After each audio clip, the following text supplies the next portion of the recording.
1933年的时候啊，刚好遇到经济大萧条，只能回家吃自己，完全不知道该怎么办。1943年的时候，刚好碰上第二次世界大战，Neville Goddard也被抓去当兵了。他真的很想家，他知道没有什么事是不可能的，只要你想象得到的事情就会发生。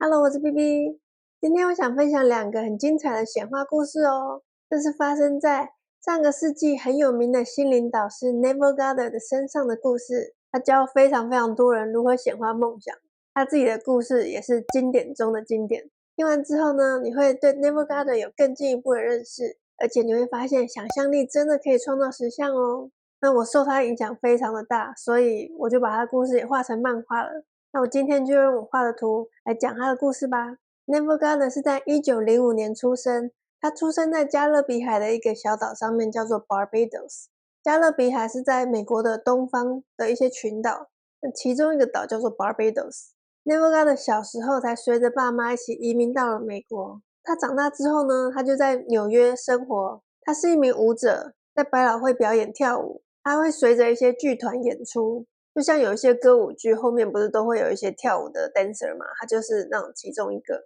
他年轻的时候呢，认识了一个朋友叫做 Abdullah。Abdullah 教他很多灵性的概念，还有显化法则。Abdullah 算是他的启蒙导师。在1933年的时候啊，刚好遇到经济大萧条。那时候的经济大萧条非常严重，不知道有几百万人都没有工作，大家都要排队等着政府发放粮食。在那时候也不可能有人会去看舞蹈表演啊，所以 Neville Goddard 也没有工作，只能回家吃自己，完全不知道该怎么办。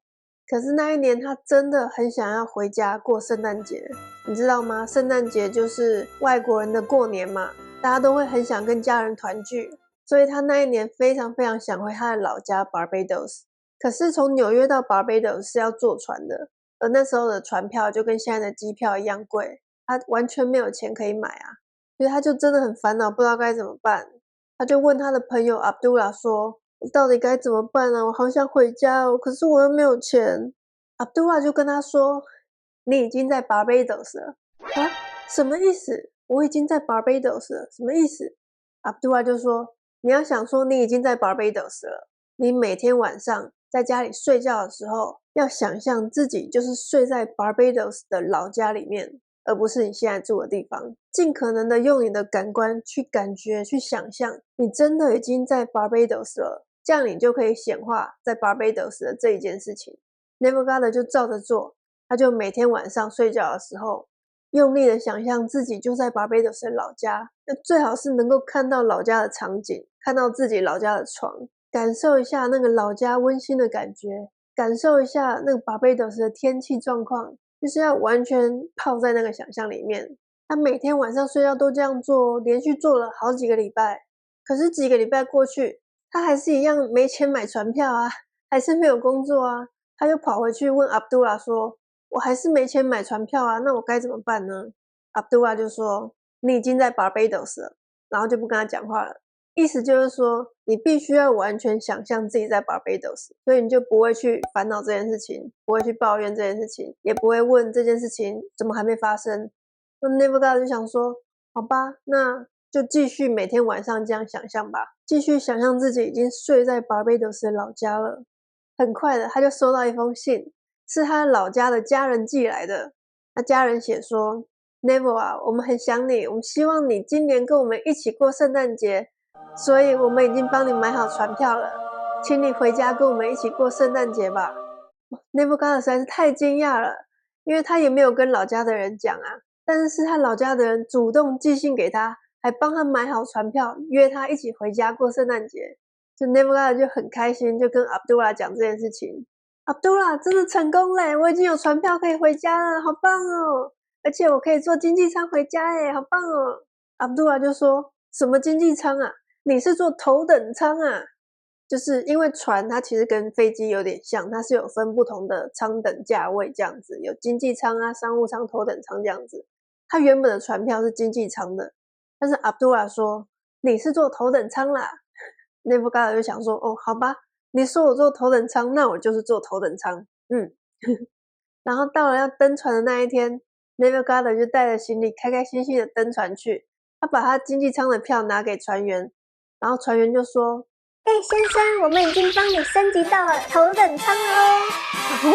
直接被升级到头等舱，也不知道为什么，反正就是接受了，就很开开心心的坐头等舱回到老家 Barbados， 在老家度过了3个月，跟家人开开心心的过圣诞节啊、过年啊，最后一样是坐头等舱回到纽约，整个过程就很完美啊。但是第一次 Neville Goddard 成功显化一件事情之后呢，他就跟了 Abdullah 继续学习就是灵性的法则啊、显化的法则啊，然后他也变得越来越厉害。过了几年之后呢，他就结婚生子了，已经有2个孩子了。在1943年的时候，他大概是38岁的时候，刚好碰上第2次世界大战，然后美国呢也在招募一些军人，所以就把很多人抓去当兵。那 Neville Goddard 也被抓去当兵了，可是那时候他已经有家人小孩了嘛，然后年纪也算大了，又被抓去当兵，就真的是蛮可怜的。他受训几个月之后就不想要待在军中了，他真的很想家，很想他老婆，很想他小孩，所以呢他就提出了一个退役申请。他填写了一些表格，然后交给长官之后，长官立马就拒绝了，就说你不用想退役了，继续留着当兵吧。那 Neville Goddard 就没有说什么，就回到军中之后，那时候 Neville Goddard 已经非常非常熟练显化法则了，他知道没有什么事是不可能的 ，Nothing is impossible， 只要你想象得到的事情就会发生。所以呢，他就在军队里面啊，每天晚上睡觉的时候，想象自己是睡在他纽约的温暖的家里面，想象自己身边的人是老婆，旁边的是小孩，而不是那些军队里面的其他阿兵哥。在想象里面要能够看得到自己的老婆跟小孩的长相，看得到自己家里的摆设，感受那个温馨温暖的感觉，完全沉浸在温暖的家里面，而不是在军队里面。那隔天起床之后呢，虽然还是在军队里面，可是呢心里要想说已经在家里了，所以他就很开心的刷牙洗脸做早操，别人也不知道他在开心什么，反正 Neville Goddard 就是很开心，因为他24小时都把自己泡在那个想象里面。就这样子连续这样做9天之后，突然那个长官把他叫到办公室去，就问他说 Neville Goddard 你真的想回家吗？他说是的。那你给我几个想回家的理由。Neville Goddard 就讲一些理由，那长官就说好，你再去填一张申请表吧，我让你光荣退役。当天 Neville Goddard 就收拾行李回家去了。其他阿兵哥应该超级傻眼的，完全不知道他是怎么退役回家的，因为第一次是被拒绝了，奇迹似的长官竟然改变心意让他回家去。这个故事真的是非常不可思议。Neville Goddard 后来就不再是个 dancer， 就变成了一个灵性上的导师，教大家如何显化梦想，到处演讲，写了10几本书。Neville Goddard 在教的内容呢，跟一般的吸引力法则可能会有点不一样，它其实是叫做假设法则 Law of Assumption， 也就是说你要假设你的愿望已经成真了，你的想法、你讲的话、你的行为、你的思想，你整个人就是要假设愿望已经成真了，这样子愿望就会很快成真。那他提倡的方法呢有很多，那其中一个就是在晚上睡觉的时候想象愿望已经成真了，这方法真的非常 powerful。很多人会把假设法则跟吸引力法则做比较，但是我觉得不需要去比较，因为就好像左手跟右手一样，2只手都非常强大，非常 powerful， 但是你不会因为有了一只手就不要另外一只手了，也没有哪一只手比哪一只手厉害这件事情，2只手要一起用，一起合作才会达到最大的效果。他自己非常猛之外，他的学生也非常厉害，都可以显化一些超厉害超猛的东西。我之前有一个影片是说，有一个富人，他后来就完全不需要工作，因为他每个月都会有人寄支票给他2500美金的支票。那个富人就是 Neville Goddard 的学生，非常厉害，非常猛。我刚才提到的影片，用吸引力法则让钱从天而降的影片，在这里可以去看一下哦。那我画的漫画叫做喵星人教你吸引力法则，连结放在下方，可以免费阅读哦。我的频道里面还有很多吸引力法则的成功故事，可以看一下，然后订阅哦。那我们下次再见喽，拜拜。